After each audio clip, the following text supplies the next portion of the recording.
What's up guys, Speed here, and today we are back with the top 5 things you need to improve on as a core to become better at your role. This applies for the off lane, the mid lane, and the safe lane. And frankly, if you want my honest opinion, as a support, you should understand these things as well, because in solo queue, supporting and being like the sack 5 is somewhat unreasonable. It's very hard to carry your games as the sack 5, so keep these things in mind even if you are a support player. Before we jump into the video, I want to let you guys know that you can check out guides just like this one made by top tier pros over at gameleap.com. We have thousands of guides that can teach you the game of Dota 2 in depth and help you gain MMR much quicker than you usually would. Now let's jump into it.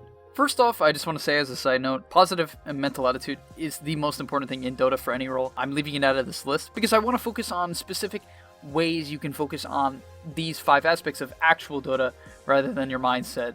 Mindset's a whole nother topic. But first off, at number 5 are item builds. Now, after playing a lot of games with low MMR friends or just low MMR games in general, I've noticed a large problem, a major issue with item builds. And the thing is, item builds is the easiest thing to fix. All you have to do is go to Dota Pro Tracker, watch a single carry game, and identify the item build they go, and you can just copy it, and it's probably good. Now, item builds vary from game to game, and that's where experience and spamming heroes comes into play. You can start to figure out what works and what doesn't, but really, please, just look at a replay. I mean, I keep having Jugs just rush bashers, like as a second item. You don't need a basher. You don't need to bash. It doesn't give you any damage. It doesn't speed up your farming potential. It's basically, when I see people buy basher, it often comes as a result of them losing a fight and they couldn't kill someone that they wanted to, and they're like, yes, I need a stun because I can't rely on either my supports or I don't have enough damage, so I need a stun. You don't need a stun. You need more damage. You need more survivability, because in fights, often the way to get on top of people is to actually exhaust their resources by either being tankier, faster, etc. And really, look into your item builds. It matters, especially for you core players who have more items than the rest. Next up is farming patterns. Now, farming patterns actually relates to my number 1 point. But the thing is, I mean farming patterns for specifically the laning stage and heroes in the early game when they're bouncing from camp to camp in particular, especially for jungling heroes, right? If you were playing a hero like Alchemist, I've stressed this idea before, but just the simple task of pushing in an even wave, meaning killing the wave that spawns at 2 or 3 minutes, and then farming the side camp, changes your farming efficiency drastically, right? Drastically. So watch your recent replay and see, when did I take the camp? Where did I take the camp? Have I been walking around for 15 to 20 seconds? Because often what you'll notice, and time again, please just look at one game and you will notice yourself walking around for 10 to 15 seconds, not hitting anything. If you get this out of your game, you will rise MMR rapidly as a core. You cannot even waste 3 seconds walking to your next camp. In fact, if you guys know what attacking moving is, you should literally be attack moving in the direction of the next camp you're going to be farming. I recommend try that out. Try that out, all your core players. Attack in the direction of your next camp. If you don't do that, you will realize, I have no clue what I'm doing next. And you need to know what you're doing next so you can get to your next item, right? You can't be getting Radiance at 28 minutes on Spectre. I'm sorry, it's just not good enough. Next up is creep aggro. Now I've talked about this topic a lot in past videos. It's somewhat complex, but my gosh, is it crucial for the laning stage. If you do not understand creep aggro and its benefits, you are not going to win lanes you should. You're going to lose lanes you shouldn't. Everything is just not what it could be, right? I recently watched a Broodmother game of a player in the Discord, and I was going to potentially review it for this YouTube channel, but what I noticed is he kept tanking auto attacks from a Tinker, and just lost all of his HP because instead of drawing the creep back by right-clicking the Tinker and then walking backwards with the creep, instead of doing that, to avoid being in the Tinker attack range, he simply auto-attacked the creep, or would go up for the last hit right exactly where the creep was. And what happens is, you get auto-attacked, and auto-attacked, and auto-attacked. If you're a hero like Animage, and you don't use creep aggro, you're gonna get beat down. It just doesn't work. Not only that, if you're a hero like SF, it cannot even be for defensive purposes, but also for offensive purposes, to drag the creep closer to you so that it's easier to last hit, or maybe takes a tower shot so it gets in last hit range. This is so versatile. If you have not considered this topic, please look it up on YouTube. Hopefully there's something out there. Maybe I made something out there, I don't remember. But look up this topic and you will notice how potentially crucial it can be. Start practicing it now if you haven't. I feel like it's literally everything for the laning stage. When I play against any sort of ancient and below player, it's just like they don't use it, or they don't know when to use it, and the lane's just free. It's just free because I get every last hit for free. I hit them like 8 to 10 times when they're going for a single last hit. Trust me, practice creep aggro. Next up is last hitting. Like, you just have to be better at that's it. Just get better at last hitting. No joke. You can get to ancient by having decent mechanics, a positive mental attitude, and being good at last hitting. If you simply practice last hitting, and you know how many ways there are to practice last hitting?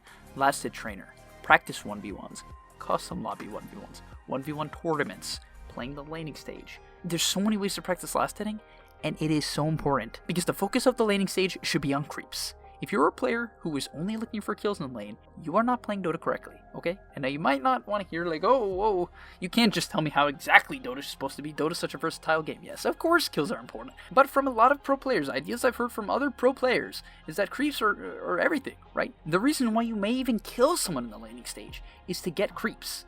So things like last hitting set up for kills. That's what you have to understand. I recently played a Storm Spirit game in the safe lane. I got an early treads and that allowed me to get more denies, that allowed me to get a kill on the offlaner, simply because I doubled his CS. We had only one kill and I actually tripled it at some point, right? Due to good last hitting mechanics. That was it. Also, he didn't buy a Quelling Blade, which is just a massive blunder from the Sand King. But you have to understand that last hitting is one of the easiest things to practice, and that's why it's number 2 on this list, and one of the most effective ways to go up in MMR, because not only does it help you get farm in the laning stage, it helps you farm creeps faster, because you understand which ones you should kill in the mid game. You might not miss like 2 CS in a wave. Like literally, I watch some Slark just go dark pack the wave and somehow miss 2 of the CS. You can't do that. You have to practice these type of things, and it's so simple. Start doing that. I recommend for all of you carry players. I know you've heard this a billion times, but no, honestly, people say 25 by 5 minutes. You should be going for 30 by 5 minutes. And not only that, more importantly, listen to me, more importantly, you have 10 denies, minimum 10 denies by the 10-minute mark. I prefer to strive for 20 to 25, even 30 personally, but at a base value, if you're not a player that has gone for denies in the past, start doing it. It is so important. I'm not even going to get into it. And lastly, number 1 on the list. I'm almost convinced in every single bracket of Dota, if you understand how to split push or why you should split push at every stage of the game past 10 minutes, you will go up in MMR. You will. You could not show up to a single fight and win the game.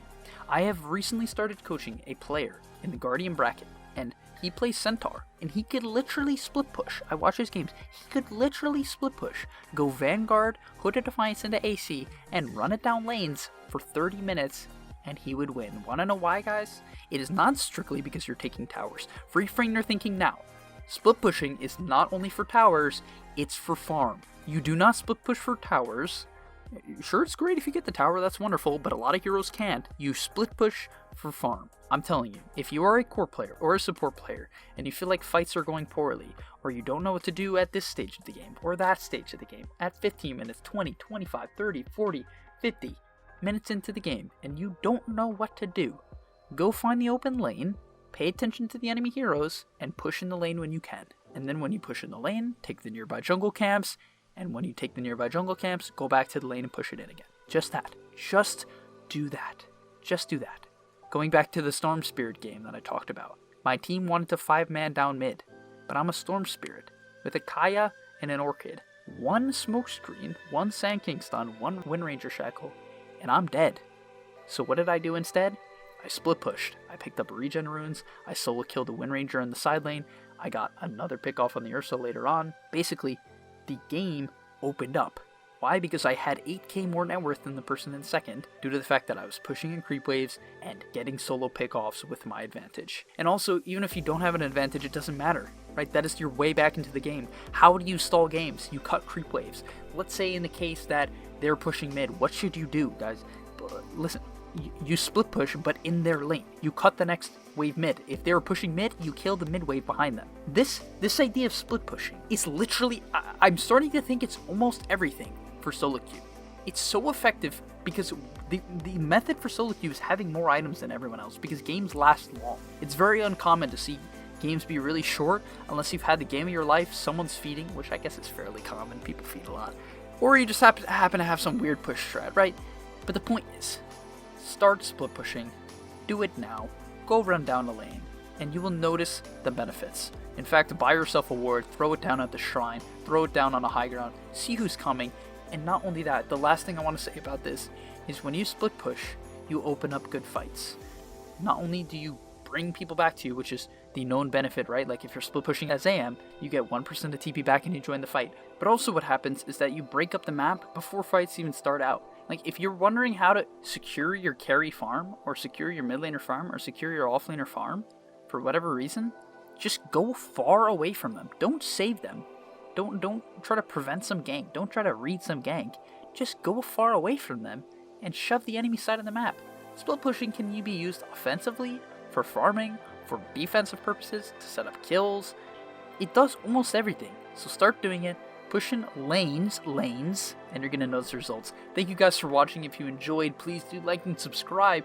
And of course, leave a comment down below on whether or not you think there is some idea that I missed that core mid laner and offlaner players should be using or should be practicing to get to the next level. Thanks for watching, and hopefully I'll see you in the next video.